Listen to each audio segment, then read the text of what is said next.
మరికొన్ని crime news ను brief గా చూద్దాం.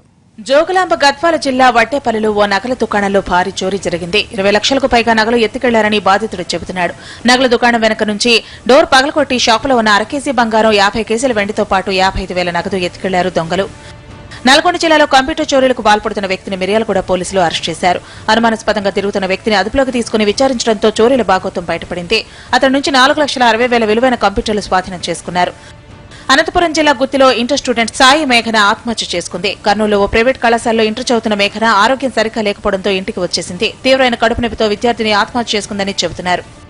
హైదరాబాద్ శివార్లోని దుండిగల్లో ఈ నెల 6న జరిగిన హత్య కేసును ఛేదించారు పోలీసులు. ఆదిలాబాద్ జిల్లా సోంపల్లికి చెందిన టిప్పర్ డ్రైవర్ అశోక్ కుమార్ తన స్నేహితుడితో కలిసి ఇంటికి వెళుతుండగా హత్యకు గురయ్యాడు. తాగిన మత్తులో జరిగిన చిన్న గొడవతో ఇద్దరు వ్యక్తులు అశోక్ ను చంపేశారని తేలింది. ఇద్దరు నిందితుల్ని అరెస్ట్ చేశారు పోలీసులు. 10,000 లంచం తీసుకుంటూ శ్రీకాకుళం జిల్లా Kaviti major panchayati incharge EO Sridhar Patnaik ACB అధికారులకు చిక్కాడు.